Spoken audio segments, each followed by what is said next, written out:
launching a tasty pastry. It's a low-carb Pop-Tart. It's got 3 to 4 grams of net carbs, and we love this show. This is our best place to be in LA.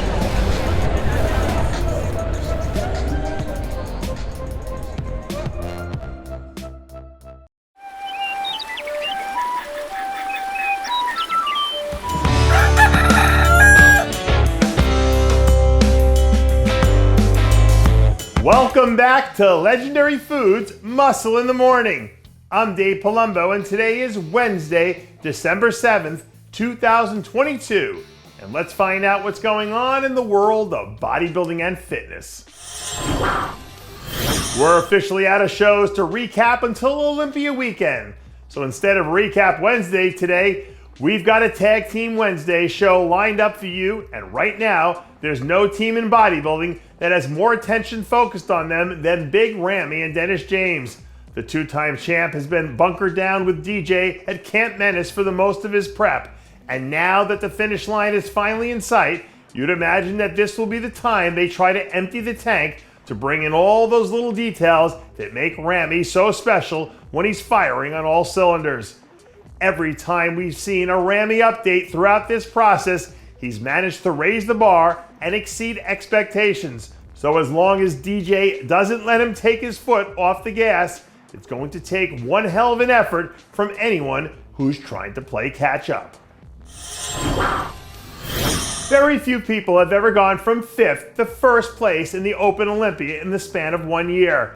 But if you believe the hype that's coming out of Nick Walker's camp, the fact that very few people have done it is just a formality, because he says that he's about to rewrite the record books. A few days ago, Nick's team released this video of him training alongside men's physique Olympia champ Mark Anthony as they prepare to add a few finishing touches of their own. Obviously, we have to wait another week or so to see what the finished product looks like, but anecdotally, going solely on pictures, Nick's waist looks smaller than it has in the past, and he looks like he's in the best shape of his life. And those two things are a pretty dangerous combination for someone who is already on the short list of championship contenders. This guy's will to win is something else, and when he sets his mind to something, his track record of making it happen is pretty damn good. I know that classic physique is still relatively young, but this is a great time to be a fan of the division. I don't think there's any debating the fact that this year's Olympia lineup will be the deepest collection of talent that we've ever seen in one place before, and that there are probably 3 to 4, maybe even 5 guys who could legitimately end up playing musical chairs at the top of the scorecards because they're all so close together. And in the case of Ramon Dino, trying to make the decision-making process a little bit easier for the judges involved bringing in some heavy reinforcements like Marcelo Del Angelis to help give him that extra kick in the butt as he heads into the home stretch. Ramon's in-season improvements look like they're off the charts, which is something that we frankly don't see all that often in the division.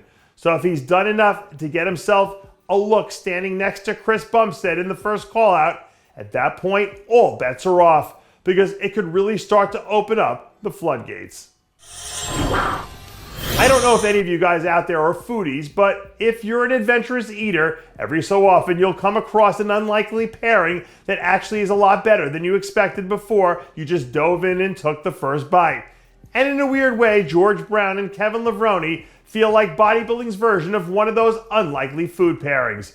Kevin is one of the most iconic bodybuilders of his era, and maybe even an all-timer. And George will go down as one of the all-greats in men's physique when he finally decides to hang it up. So even though these two might not seem like the most likely at first glance, once you get down to the nitty-gritty, there's a lot more flavor there than you realize. George has already put together a handful of excellent performances as of late.